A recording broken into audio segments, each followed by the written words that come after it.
4 years after my death, my grandmother discovered my old phone and decided to call Harry. "Harry, Helen, it's been 4 years. Now you choose to reach out to me? What's wrong? Did the sugar daddy run out of cash? If you're struggling, sell yourself. Stop acting so pathetic around me. Honestly, I don't want to see you, not even in death."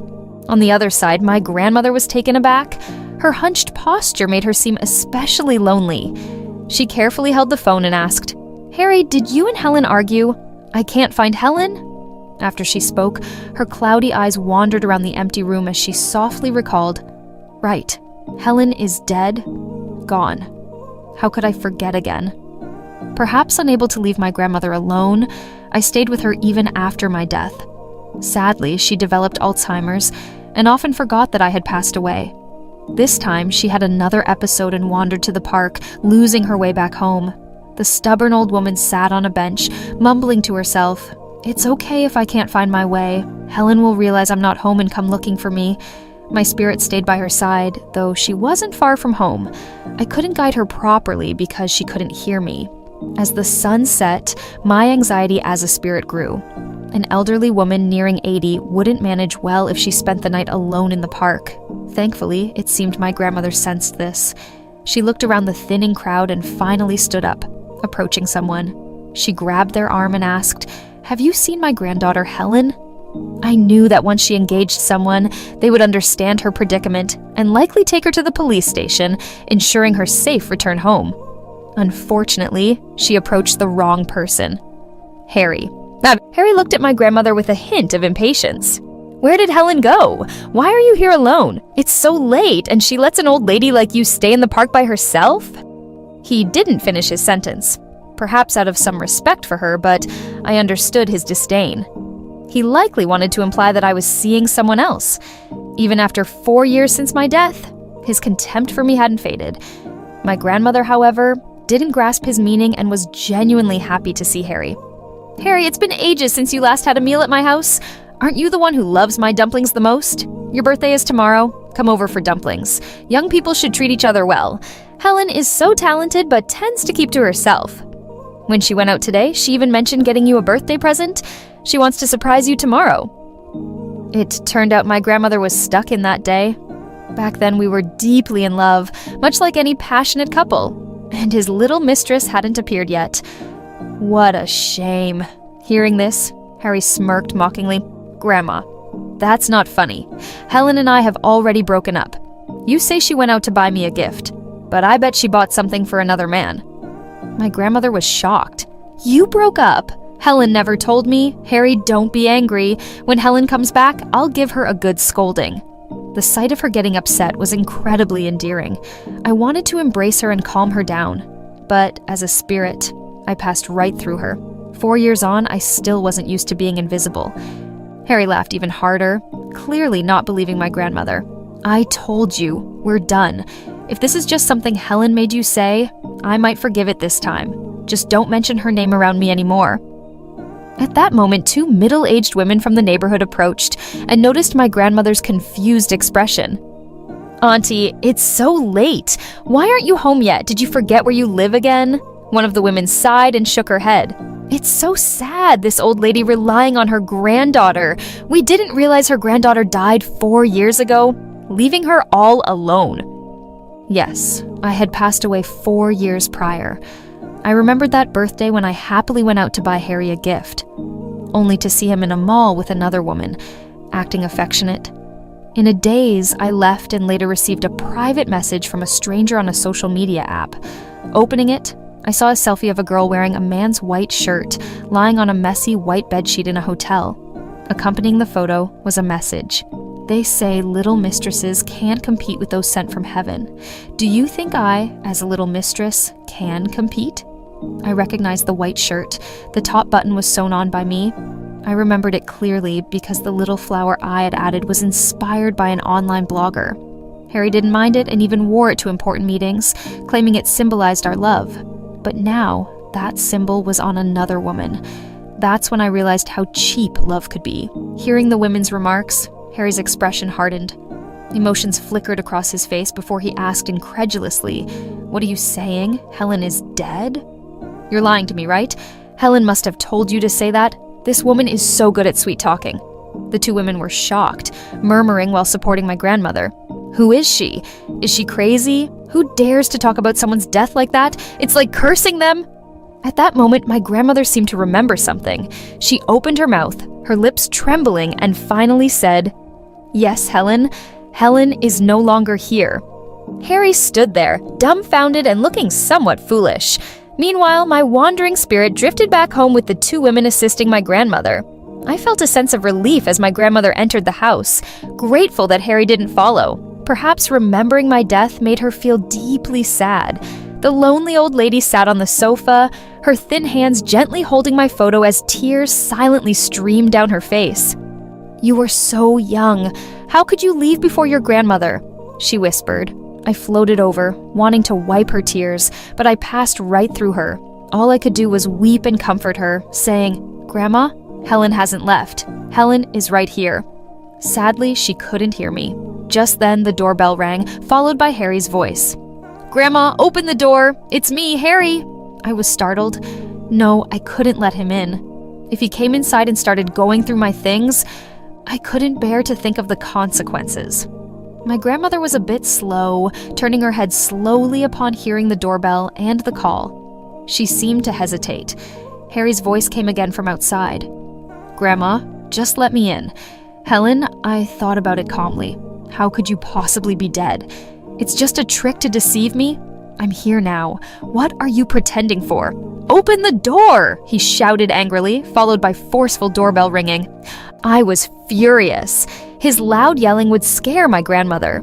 He used to be different, always speaking softly, afraid to sound harsh towards me or her. But now, besides ringing the doorbell, he was also banging on the door. I felt a surge of resentment and rushed to the door, wanting to confront him. As a spirit, I passed right through the door. Even though I swung my fist in anger, it simply went through. Unable to teach Harry a lesson, I became frustrated, and tears of anger welled up. But as a spirit, I couldn't cry as intensely as before. I yelled back, "Yes, I lied to you. Leave. Just go away and never come back." As I was venting my anger, I heard something fall inside the house. Worried something had happened to my grandmother, I quickly returned. Fortunately, she was safely seated on a chair, but the photo frame in her hand had fallen to the ground. She seemed to have just woken up, staring at the fallen frame and bending down to pick it up. Then she held it, repeatedly wiping my photo with it. "It's dirty. Helen loved this photo the most. Thank goodness it didn't break." Yes, this was once my favorite photo because Harry had taken it for me. In reality, I wanted to tell my grandmother that this photo was no longer my favorite. My favorite was the one in her hands, the photo of you and me together. After my grandmother finished speaking, she trembled as she stood up and placed the frame back. She stood quietly, a smile returning to her face. I sniffled, unsure whether her illness was a blessing or a curse. Her condition had worsened recently, and she had forgotten that Helen had passed away. At that inconvenient moment, the front door was knocked again. My grandmother responded, "Coming, coming." She slowly walked to the door. As it opened, Harry's angry face was clearly visible. "Where's Helen?" he demanded. His eyes scanned the area. I knew he was searching for me. My grandmother was very tidy and often cleaned the house. Since her Alzheimer's worsened, sometimes when I crouched nearby, I'd see her cleaning twice. The only difference was that 4 years had passed and the house remained exactly the same. "Oh, it's Harry, isn't it?" After losing her memory, my grandmother became even more endearing. She warmly invited Harry, "Come in and have a seat. Helen went out." "Yes, she went out, but where did she go?" she replied, turning to look out the window and murmuring, "It's already dark outside. Helen will surely come back soon. She never spends the night out. She said she can only rest easy if she stays with me at night." Harry didn't seem interested in listening to her words, especially after hearing that I had gone out. His eyes were filled with mockery, subtly ridiculing me. Fortunately, he still had some decency and didn't say anything too harsh. Instead, he walked towards my room. I couldn't stop him from entering, so I floated beside him, watching his every move. As soon as he turned the doorknob, a pink-themed room appeared. My grandmother had carefully prepared it for me, skillfully sewing pink curtains inside. I really liked it here. Even after death, I would float around and rest on this bed. Unfortunately, spirits don't need sleep or feel tired. After opening the door, Harry continued walking in, his gaze landing on the table with our photo together.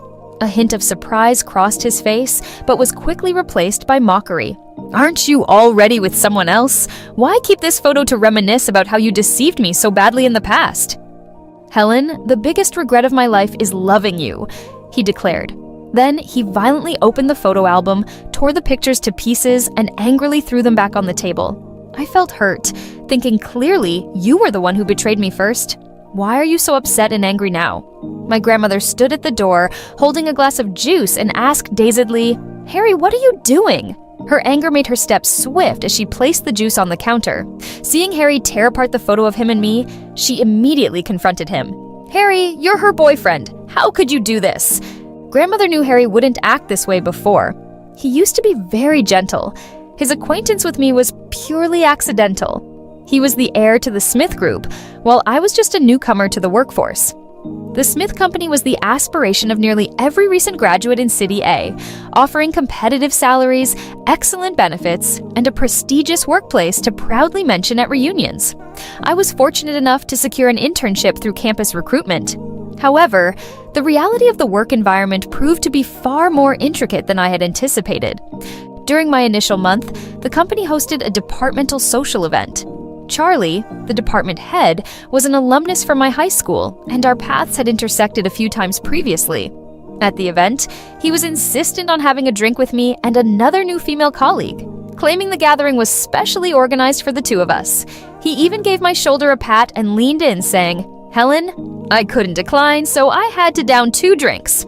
Meanwhile, the young woman beside me had already gone pale, clutching her glass of water and appearing unsettled. Noticing her discomfort, I whispered to her, and she quietly confided that she was allergic to alcohol. Charlie, proudly holding his glass, remarked, "I'm allergic too, but it's fine to have a little. People entering the workforce need to learn to handle their drinks, you know?" His comment sparked a ruckus among the others, creating a chaotic atmosphere. Summoning unexpected bravery, I stood up to protect her from the alcohol. "Charlie, she really can't drink. If necessary, I can take this glass for her. What does everyone think?" Amidst the ensuing confusion, I ended up consuming 6 consecutive glasses. Eventually, feeling dizzy, I leaned back on a couch to rest and noticed Harry sitting beside me. He sat silently, his striking looks and stern demeanor captivating me. Perhaps the alcohol gave me the courage to maintain eye contact as he held his glass, seemingly equally intrigued by me. Our gazes locked and I felt an unmistakable attraction. Even as my consciousness wavered, I couldn't help but marvel at his handsome appearance. Suddenly, I found myself pressed against a restroom wall, drunk. My body felt light and unsteady.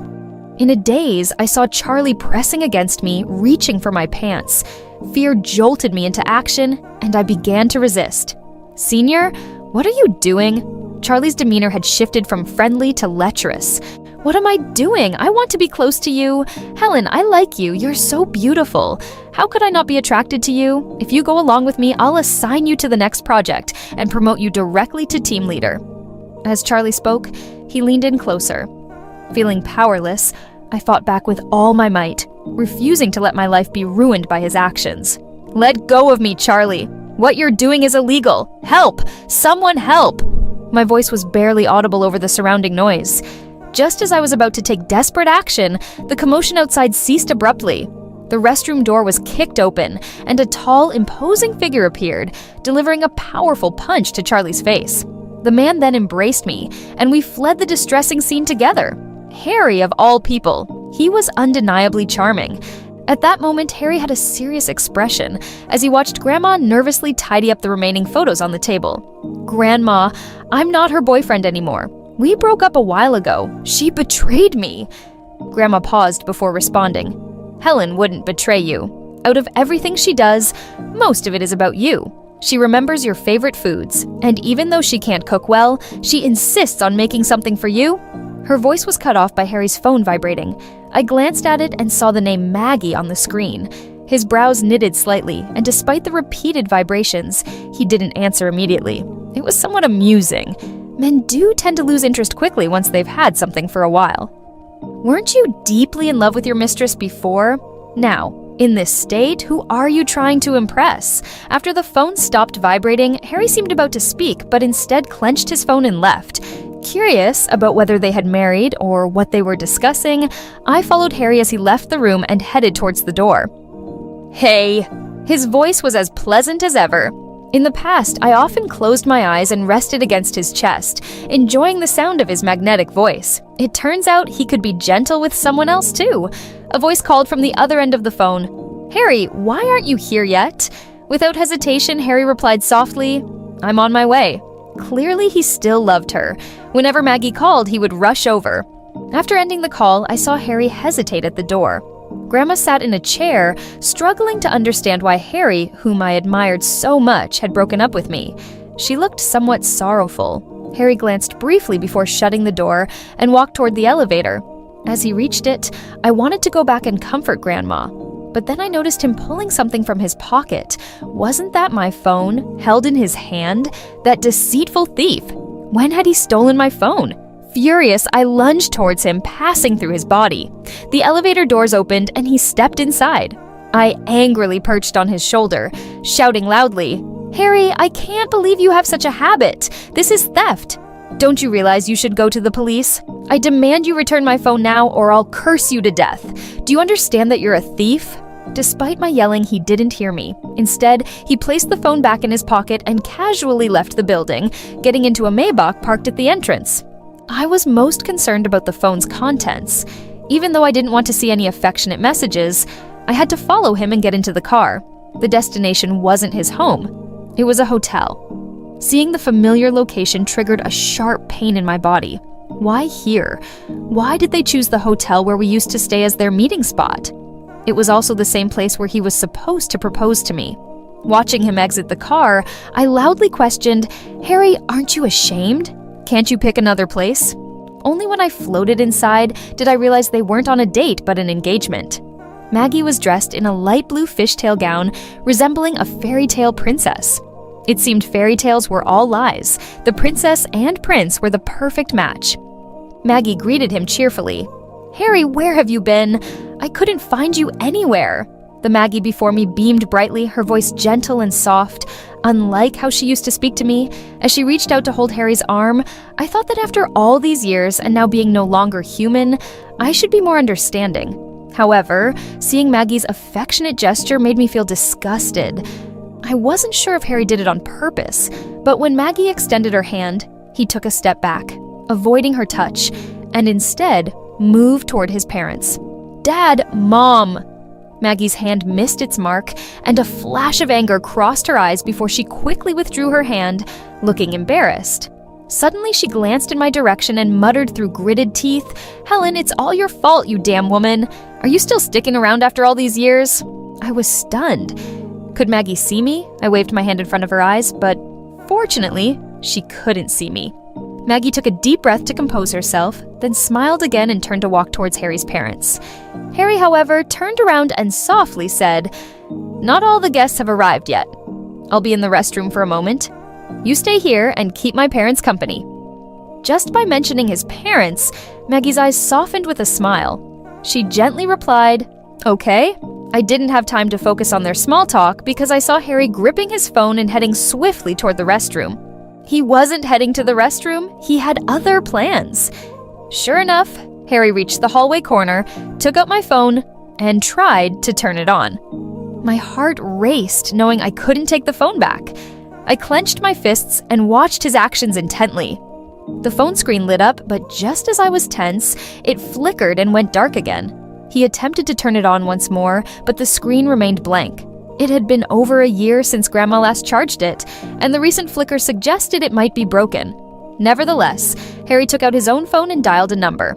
"Lee, come out here for a moment." Lee was his assistant, and he quickly appeared after the call. Harry handed him my phone. "Ensure it's repaired immediately. Additionally, search for any updates on Helen." Lee answered the call, a trace of bewilderment in his expression, yet he consented. For 4 long years, finally, he decided to seek out information about me. Sadly, I'm no longer alive. I even began to think that discovering my demise might bring him some relief. Right? After all, the woman he hated and never wanted to encounter had finally left this life. Soon after, Harry was summoned back by his mother. The hotel was teeming with guests, all witnessing their joyous moment. I had envisioned this scene in my dreams, but sadly, I never got to experience it firsthand. The host invited Harry onto the stage to deliver a speech, and I hovered nearby, drifting around him. His face stayed stern, which I couldn't accept. I leaned close to his ear and whispered, "Harry, you unfaithful man, now that you've achieved your desires, what more could you possibly crave?" Harry couldn't hear me, but his eyes stayed fixed on the doorway. I followed his sight, puzzled by what he was anticipating. Was he waiting for Lee to return and inform him of my death? Even if he discovered it, what difference would it make? Out of nowhere, the MC handed the microphone to Harry and grinned, asking, "Harry, is today the day you marry Maggie?" A hush fell over the room, all eyes on Harry, and I directed my attention to him as well. His lips began to move, glancing at Maggie beside him, just as the phone buzzed again. "Apologies. I need to take this."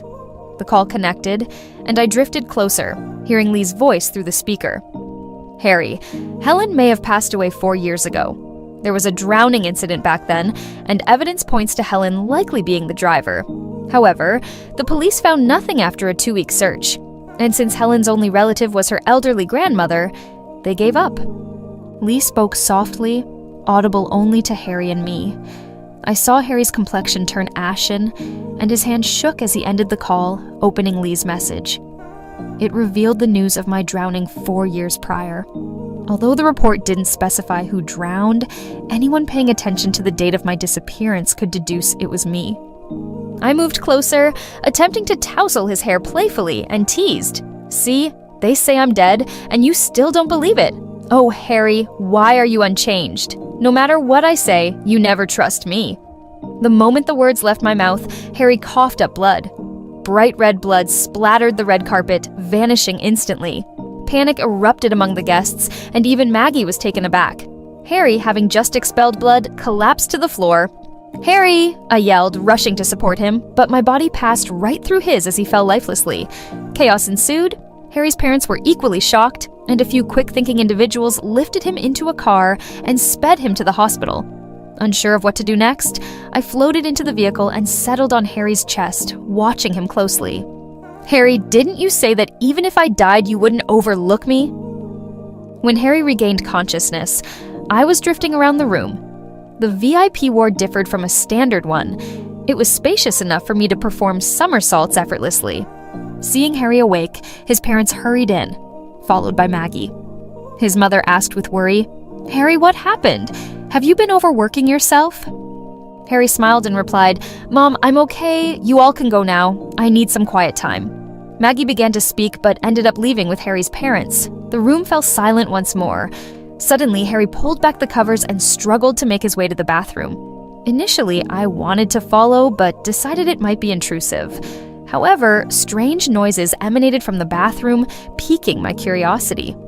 Inside, I saw Harry weeping with reddened eyes. Though he tried to hold back his tears, they streamed uncontrollably. Eventually, he started dry heaving, a reaction I recognized from moments of intense sorrow. "Harry, did you know I died? Aren't you even a little relieved?" After vomiting, Harry refreshed himself and dragged his exhausted body back to the bed.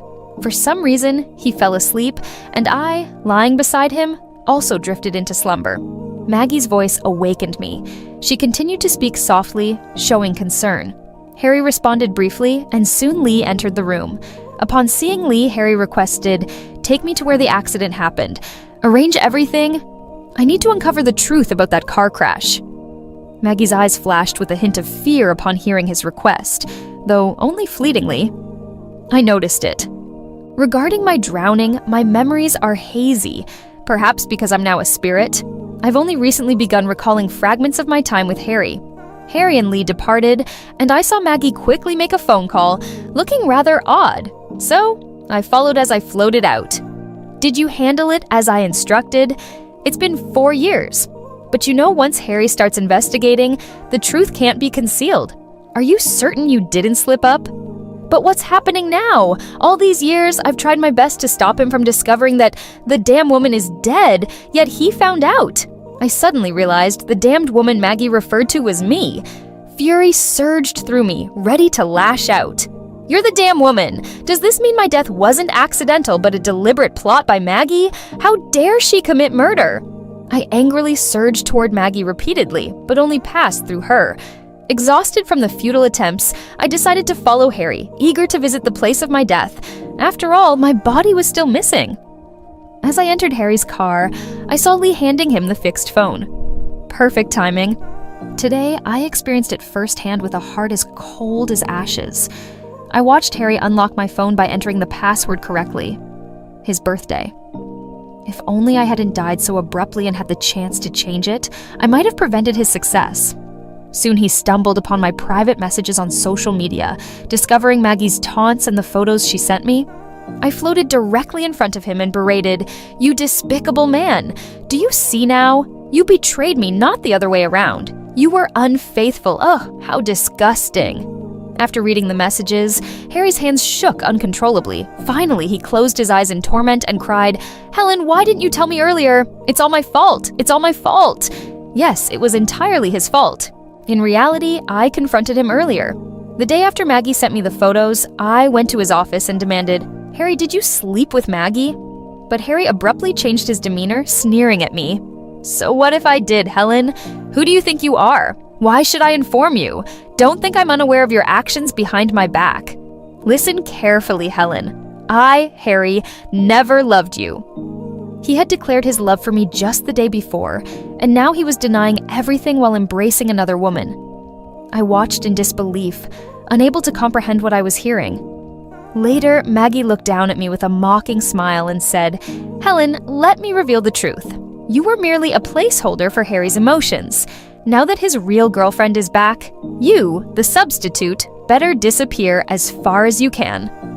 I distinctly recall a few days ago when he held me tightly and proudly declared, "Helen, you weren't honest. Last night, I became yours. You must take responsibility." Reflecting on it, we did share many sweet moments. The car swiftly reached our destination. After exiting, Harry went straight to the trunk, retrieved a diving suit, and donned it. Lee was taken aback by his actions and didn't have time to react before Harry found his spot and plunged into the sea. I followed and jumped into the water with him. The depths were immense, and the darkness grew as we descended. Even as a spirit, I felt a twinge of fear. This time, he stayed submerged for an extended period, and even as his oxygen nearly depleted, he hesitated to surface. Lee urged him, "Harry, your oxygen is running out. You need to come up. If you keep this up, you'll die." He remained silent, diving deeper into the ocean. My patience was wearing thin. The water was so deep and frigid, even experts couldn't retrieve me, let alone him. Just as I was about to rise to the surface, I heard Harry's shaky voice say, "I found it." Following his flashlight's beam, I saw an abandoned, sunken vehicle at the ocean floor. The car was tangled in seaweed, and the intense pressure had shattered the windows, turning the interior into a playground for fish. At that moment, I saw only my bare bones. Harry swam swiftly towards me, standing there as if he couldn't fathom what he was seeing. He hastily unbuckled the seatbelt attached to the skull and meticulously cleared away the tangled seaweed. When he noticed the diamond ring on the skeleton's finger, Harry gasped out, "Helen!" It was so ironic. The same ring he had used to propose to me, the one he had given me, was now adorning a skeleton. At that instant, the alarm indicating that oxygen levels were dangerously low began to sound. Panic set in for me as I desperately urged him to leave, but it was clear Harry couldn't escape due to his insufficient oxygen supply. He gently cradled the skeleton in his arms, softly saying, "Helen, I'm sorry for making you wait." Lee rescued Harry and brought him ashore. Although he was unconscious, Harry held my skeletal remains tightly. He remained out of consciousness for 2 days and 2 nights. Upon waking, his first instinct was to look for my skull, but fortunately Lee had informed him in time. "Harry, I've properly handled Helen's remains. Don't worry, without your instructions, no one else can manage them," Lee assured him. Harry nodded, his face pale and drawn. "Continue doing what I asked." Lee departed, and I floated before Harry, unable to stop myself from blurting out, "Oh, Harry, Maggie is the murderer. How could you not suspect her?" Harry, who was lying down, seemed to remember something and slowly rose from the bed, walking step by step towards the ward. The VIP ward was nearly empty, and as soon as he exited, he overheard Maggie speaking on the phone. If he discovers the truth, neither of us will make it. Everyone connected to that woman has been dealt with. I realized Maggie's time was running out. Sure enough, Harry's eyes turned bloodshot, and he moved toward Maggie with a menacing intent. Why did you hurt Helen? Why did you betray both me and her? Clearly, I meant nothing to you. Maggie, I trusted you so much. I'm gonna kill you. His grip tightened, and Maggie's complexion paled as she struggled to breathe. I was taken aback. What had Harry just declared? He said they didn't mean anything to each other. I couldn't believe it. If they truly didn't matter, why hadn't he explained it when I confronted him? Why maintain a connection with Maggie while being with me? I watched the scene coldly, wishing Harry would end Maggie's life. Lee hurried over, pulling Harry's hand away as Maggie gasped for air. Harry, you can't do this. Helen died so tragically. If you directly attack the real culprit, aren't you letting her off too easily? Harry's body suddenly tensed. Maggie managed to breathe again, collapsing to the ground and coughing violently. Once she finished, tears streamed down her face as she begged, Harry, I'm sorry, please forgive me. It was a moment of madness. It's all because I loved you too much. I didn't want anyone to take you away from me. Harry clenched his teeth, forcing out, get lost. I never want to see your disgusting face again. Maggie stood frozen, staring blankly at the man she had loved for over a decade. I'll have Lee gather all the evidence to charge you with Helen's murder. You'll spend the rest of your life in prison. Get out! Maggie was startled and stumbled away. I expected to feel anger, but as I looked at Harry with his bloodshot eyes, a sense of relief washed over me. I sat beside him, talking incessantly. All right, big guy, why are you crying again? Look, I haven't shed a tear. It's a shame I died so young, you know? There were so many places I wanted to visit. Just then, Harry spoke up. You should leave too. Take care of the things I entrusted to you. Make sure they're handled properly. No matter the cost, I want you to hire the best lawyer and ensure Maggie rots in jail. Lee acknowledged this and left. Harry let out a bitter laugh, his eyes still red. He muttered, Helen, I'm sorry. It was all my misunderstanding. You said Maggie wasn't trustworthy. I should have believed you. In reality, during the 2 days Harry was in the hospital, I had visited my grandmother. She seemed to be doing well. Several elderly women from the community came by, all of them toothless, sitting in the house, chatting happily. However, they would suddenly go silent if they accidentally mentioned their granddaughters. My grandmother didn't remember anything. She spoke freely, praising how wonderful and handsome her granddaughter and grandson-in-law were. I thought it was actually a good thing that my grandmother didn't remember those things.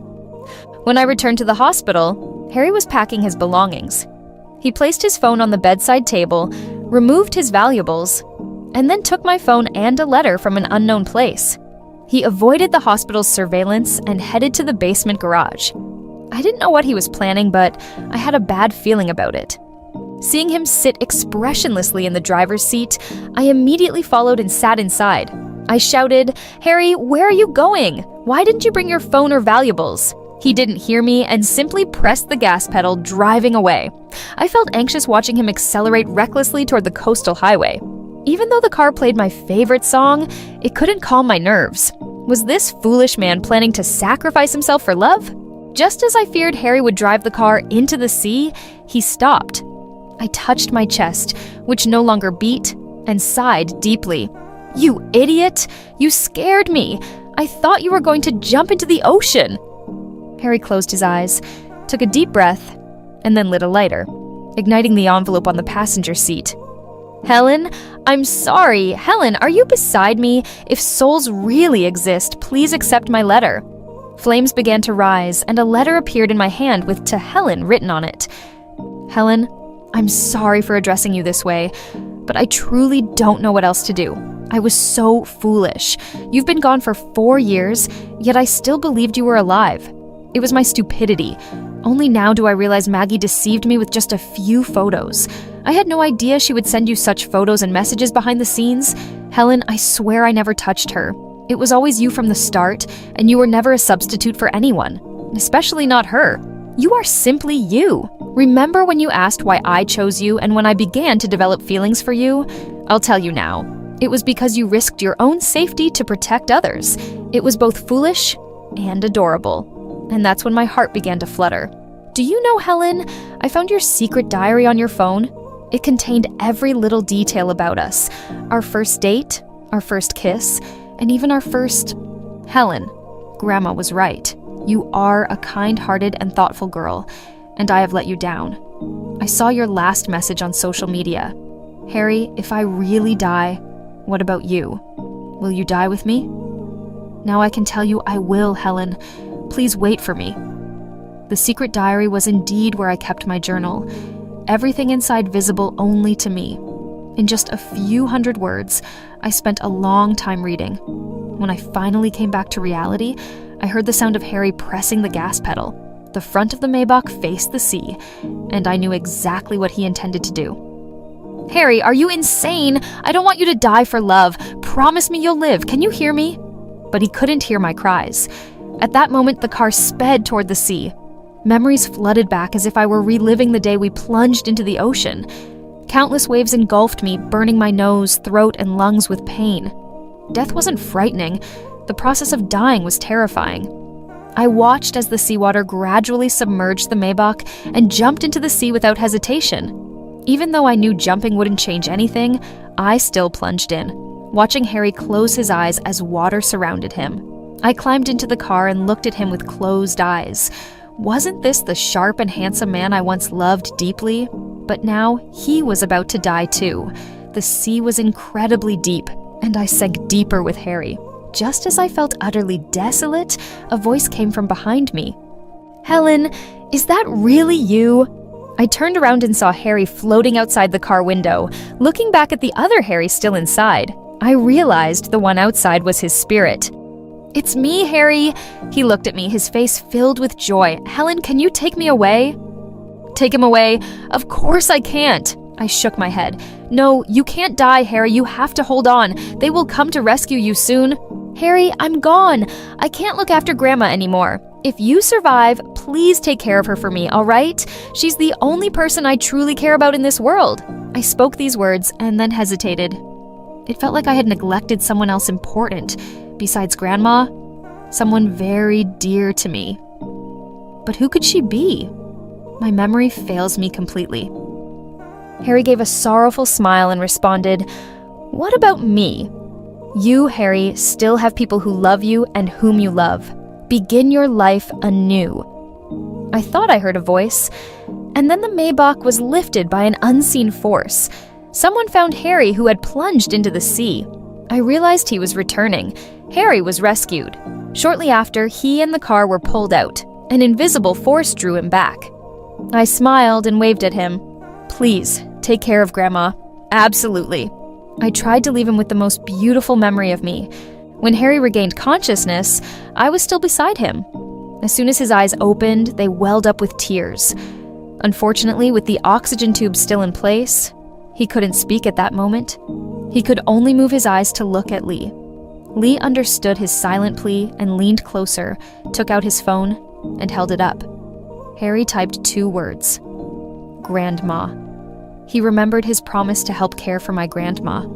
Lee saw the message and immediately understood. Then she closed her eyes, tears of regret streaming down her face. What good is regret when I'm already gone? I huddled over his chest, watching his anguished yet absurd expression. In truth, I should be laughing at his choice of partner, at his suffering, at how he deserves to feel this misery. But instead, I couldn't stop sniffing, overwhelmed by sadness.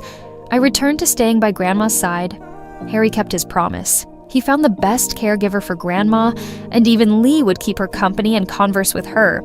Grandma enjoyed a happy life every day, and I floated around in the air, filled with joy. One day, while Lee was sharing a story with Grandma, Harry arrived.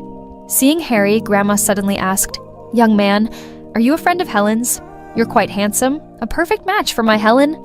Harry smiled and his eyes reddened again. He embraced Grandma and whispered softly, Yes, Grandma. Helen went on a business trip to a distant place. She asked me to keep you company during this time. It turned out Grandma's condition had deteriorated. While Lee stayed with her, Harry entered my room once more and saw the photo he had previously torn apart. His body began to shake uncontrollably.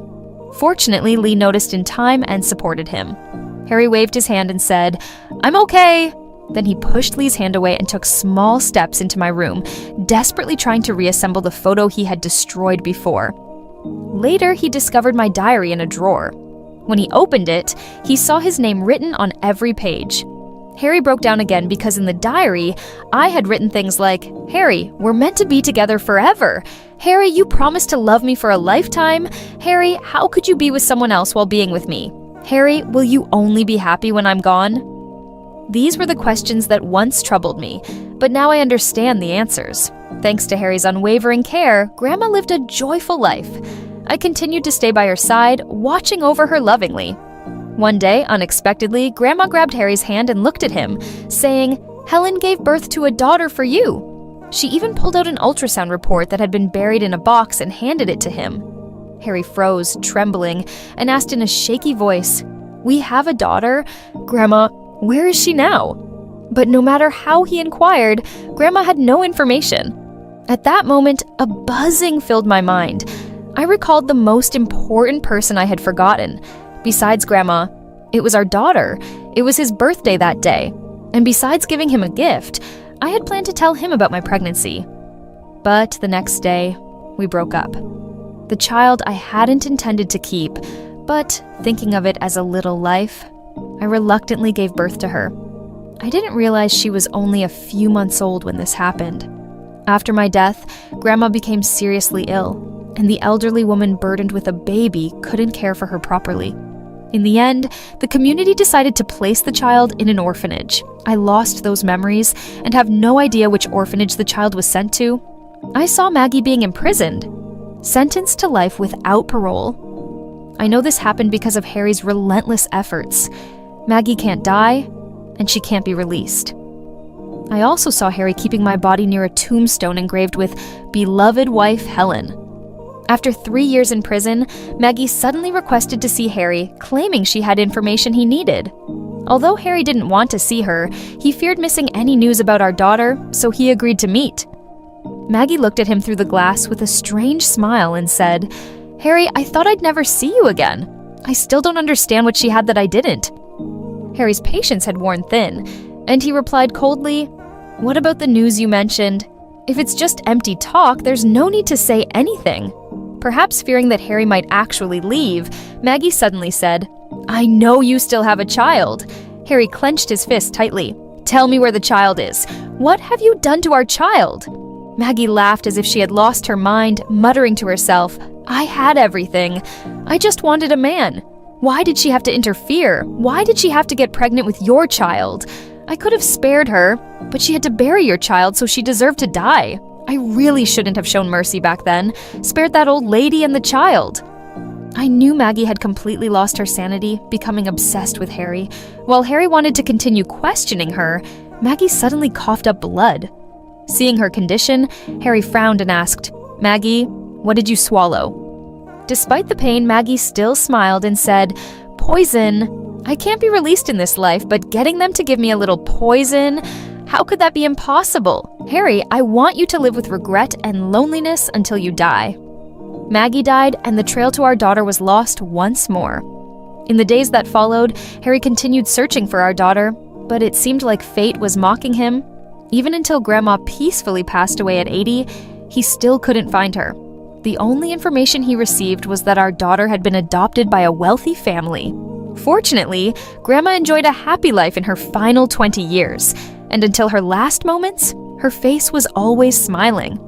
The day Harry left was 2 years after Grandma's passing.